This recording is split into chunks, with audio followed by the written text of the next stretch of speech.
भोपाल सांसद प्रज्ञा सिंह ठाकुर ने एक बार फिर विवादित बयान दिया है। प्रज्ञा ने कांग्रेस नेता राहुल गांधी का नाम लिए बिना उन पर हमला बोला। प्रज्ञा सिंह ठाकुर ने कहा कि एक विदेशी महिला के गर्भ से जन्मा व्यक्ति राष्ट्रभक्त नहीं हो सकता। देखिए ये खास रिपोर्ट। अपने विवादित बयानों के लिए सुर्खियों में रहने वाली भोपाल से सांसद साध्वी प्रज्ञा ठाकुर ने एक बार फिर बड़ा बयान देकर नए विवाद को जन्म दे दिया है।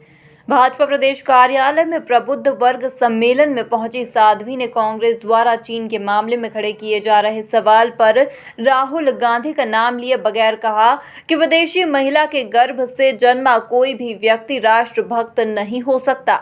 चाणक्य ने कहा था कि इस भूमि का पुत्र ही देश की रक्षा कर सकता है। यहाँ साध्वी का इशारा सोनिया गांधी व राहुल गांधी पर था। कांग्रेस को तो अपने गिरेबान में झांक कर देखना चाहिए। उसको तो ना तो बोलने की सभ्यता है, ना उनकी पार्टी में संस्कार है और ना ही उनके पार्टी में देशभक्ति है। और मैं एक ही बात कहूंगी, देशभक्ति आएगी कहां से, जब दो देशों की सदस्यता लेकर के रहेंगे। चाणक्य ने कहा था इस भूमि का पुत्र ही इस देश की रक्षा कर सकता है। विदेशी महिला के गर्भ से उत्पन्न कभी कोई भी राष्ट्रभक्त नहीं हो सकता। साध्वी प्रज्ञा यही नहीं रुकी, बल्कि उन्होंने कहा कि कांग्रेस पार्टी में ना बोलने की सभ्यता है और ना ही संस्कार है और ना ही देशभक्ति है। मैं कहती हूँ कि देशभक्ति आएगी भी कहाँ से, जब दो देश की सदस्यता लेकर रहेंगे। इसके अलावा सांसद ने कहा कि चीन से निपटने के लिए देश तैयार है। केंद्र सरकार चीन को पूरी ताकत से जवाब देगी।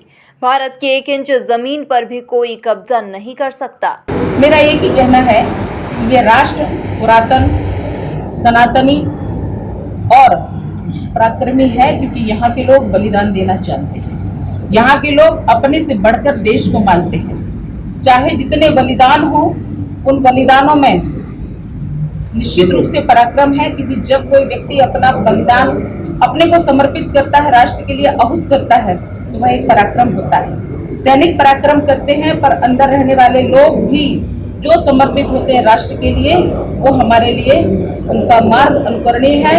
और आज का भी जो राष्ट्रभक्त है वो भी समर्पण करने के लिए हर तरह से तैयार है। देखो, जो ये चीन है वो भी भारत से ही मिलकर बना हुआ है। पाकिस्तान है, भारत से बना है। अफगानिस्तान है, भारत से बना है। बांग्लादेश है, भारत से बना है।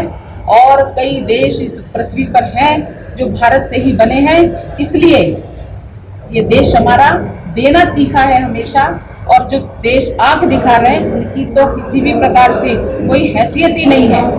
वो हमेशा छल करते हैं और छल करके जो जीतता है वो अपराधी होता है। एक ही कहना है हमारा कि इस राष्ट्र के पराक्रम से कभी कोई भी विजयी नहीं हो सकता।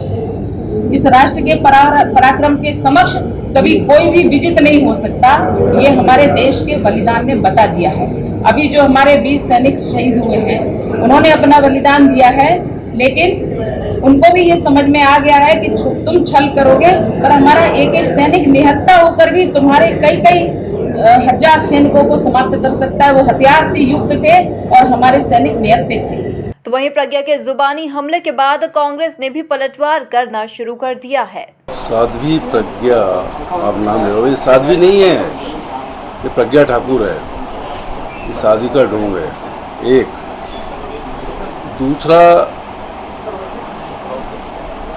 ऐसी सांसद जो लाखों मतों से जीत के गई हो भोपाल से और 3 महीने गायब हो गई बीमारी का नाम लेके बीमार है, गायब हो गई। और जो कोरोना पीड़ित लोग थे, जो संक्रमित लोग, उनकी कोई सेवा नहीं की।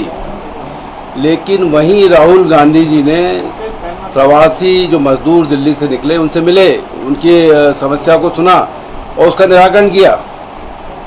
तो देशभक्त राहुल गांधी हुए। कुल मिलाकर उपचुनाव की सरगर्मियों के बीच सांसद प्रज्ञा ठाकुर के बयान पर नया सियासी तूफान खड़ा हो गया है। Bureau report, MP news Bhopal.